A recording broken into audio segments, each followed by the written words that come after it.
C'est politique, Charles, en campagne. Charles, la Macronie qui cherche la riposte face à la percée de Valérie Pécresse dans les sondages. Oui, ça fait 10 jours que les lieutenants du président cherchent la bonne formule pour attaquer la candidate LR. On a d'abord observé un étrange phénomène la semaine dernière. Dès qu'on parlait de Valérie Pécresse à un membre de la majorité, il n'avait qu'un nom à la bouche. Vous savez, elle est au même niveau que celui qu'avait Benoît Hamon à l'issue de la primaire de la gauche. Elle est comparable, voici 5 ans, à celle de Benoît Hamon. Juste pour mémoire, Benoît Hamon, en 2017, 18%, après la primaire socialiste. Ah, ça fleure bon l'élément de langage, ce retour en grâce de Benoît Hamon, mais pas très convaincant. Alors cette semaine, ils ont dégainé les bonnes vieilles punchlines. Ils ont monté un cran. Ouais, sur le discours européen de Valérie Pécresse, c'est le secrétaire d'État, Clément Beaune, qui s'en est chargé.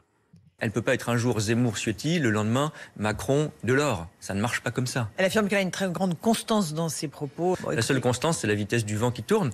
Ouh, pas mal. Envoyé. Mais il y a plus travaillé encore avec le punchliner en chef, Gabriel Attal.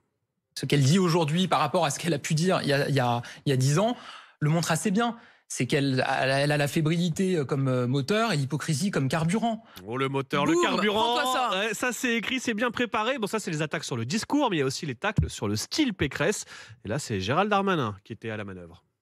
Je respecte évidemment Valérie Pécresse. Après, c'est peut-être une bonne candidate pour Versailles. Je ne crois pas que ce soit une bonne candidate pour parler aux électeurs de Tourcoing. Plus Versailles que Tourcoing, c'est un peu un coup bas. C'est un peu un coup bas Alors, quand même. face à ce tir groupé de la majorité, Valérie Pécresse a répliqué à sa façon. Vous savez, dans la Grande Vadrouille, il y a un moment très intéressant où il y a un tireur qui louche et qui essaye de toucher un avion. Là, j'ai un peu l'impression que c'est ça. C'est-à-dire qu'il y a plein de tirs qui partent, mais je trouve qu'ils manquent tous leur cible. Bon sang, enfin, c'est de la bouillie tout ça. La réplique Grande Vadrouille, c'est à peu près du même niveau, on va le dire. Que match nul, et on verra dans quelques minutes. C'est le ministre des Transports, Jean-Baptiste Djebbari, a lui aussi prévu une petite formule. C'est vraiment un jeu de gamin.